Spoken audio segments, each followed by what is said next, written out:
శ్రీకాకుళం జిల్లా పాతపట్నంలో కూటమి రాజకీయం రోజు రోజుకు ఆసక్తికరంగా మారుతోంది. ఎన్నికల వేళ భుజం భుజం కలిపిన టీడీపీ జనసేన నేతలు ఇప్పుడు ఎవరి బలం వారు పెంచుకునే పనిలో పడ్డారు. అధికారంలో భాగస్వాములుగా ఉన్న రెండు పార్టీల మధ్య ఆధిపత్య పోరు పతాక స్థాయికి చేరుతోంది. పాతపట్నం సీటుపై జనసేన కన్నేయడంతో టీడీపీలో టెన్షన్ మొదలైంది. ఓవైపు టీడీపీ అంతర్గత పోరు, మరోవైపు చాప కింద నీరులా జనసేన వెరసి కూటమిలో కుంపట్లు మొదలయ్యాయి.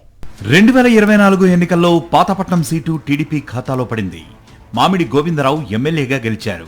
అయితే ఎన్నికల ఫలితాలు వచ్చేసరికి కూటమి లెక్క సెట్ అయింది, కానీ టీడీపీలో మాత్రం అంతర్గత ఈక్వేషన్స్ అంత ఈజీగా సెట్ కాలేదు.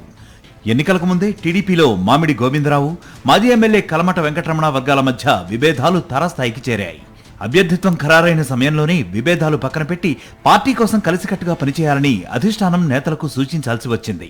ఎన్నికల తర్వాత కూడా ఆ పాత పంచాయతీ పూర్తిగా సద్దుమణిగినట్లు కనిపించడం లేదు.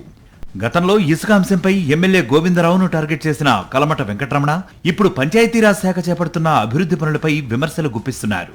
ఇటీవల వరుస పర్యటనలు నిర్వహిస్తున్న కలమట వెంకటరమణ కొత్తూరు, లక్ష్మీనర్సుపేట మండలాల్లో జరుగుతున్న బీటీ రోడ్డు పనులను స్థానిక నాయకులు, గ్రామస్తులతో కలిసి పరిశీలించారు. కొన్ని చోట్ల శంకుస్థాపనలు జరిగి నెలలు గడిచినా పనులు ఇంకా ప్రారంభం కాలేదని ప్రశ్నిస్తున్నారు. మరికొన్ని చోట్ల జరుగుతున్న రహదారి పనుల్లో నాణ్యత లోపాలు ఉన్నాయంటూ తీవ్రస్థాయిలో విమర్శలు చేస్తున్నారు.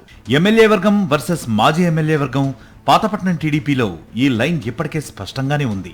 ఇదిలా ఉంటే ఇప్పుడు ఈ రాజకీయ కుమ్ములాటలోకి జనసేన ఎంట్రీ ఇచ్చిందన్న చర్చ నియోజకవర్గంలో జోరందుకుంది. 2029 ఎన్నికలను టార్గెట్ గా పెట్టుకుని పాతపట్నంలో జనసేన తన బలాన్ని పెంచుకునే ప్రయత్నాలు చేస్తోందన్న ప్రచారం మొదలైంది. ముఖ్యంగా కొరికాన రవికుమార్, కొరికాన భవానీ దంపతుల రాజకీయ కార్యకలాపాలు పాతపట్నంలో చర్చనీయాంశంగా మారాయి. పాతపట్నం జనసేన ఇన్ఛార్జిగా కొరికాన భవానీ పార్టీ కార్యకలాపాలను విస్తరిస్తున్నట్లు రాజకీయ వర్గాల్లో చర్చ జరుగుతోంది.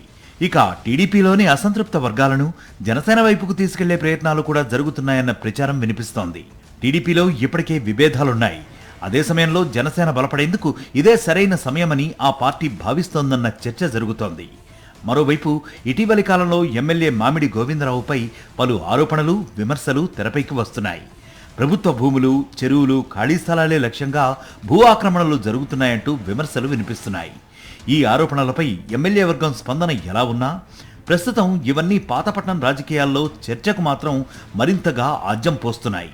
ఒకవైపు టీడీపీలో అంతర్గత విభేదాలు, మరోవైపు జనసేన దూకుడు, ఇంకోవైపు ఎమ్మెల్యేపై వినిపిస్తున్న ఆరోపణలు వెరసి కూటమి అధికారంలో ఉండగానే పాతపట్నంలో కూటమి పార్టీల మధ్య రాజకీయ వేడి పెరుగుతోంది. అసలు ప్రశ్న ఇప్పుడు ఒక్కటే, 2029 ఎన్నికల నాటికి పాతపట్నం సీటు ఎవరి ఖాతాలో ఉంటుంది? టీడీపీ తన సిట్టింగ్ సీటులో మళ్లీ పోటీ చేస్తుందా, లేక జనసేన ఇప్పటి నుంచే గ్రౌండ్ సిద్ధం చేసుకుని సీటుపై కన్నేస్తుందా?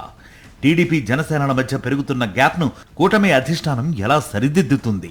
స్థానికంగా ఉన్న విభేదాలకు చెక్ పెట్టి రెండు పార్టీలను మళ్లీ ఏకతాటిపైకి తీసుకొస్తుందా, లేక పాతపట్నంలో కూటమి పార్టీల మధ్య పోరు మరింత ముదురుతుందా?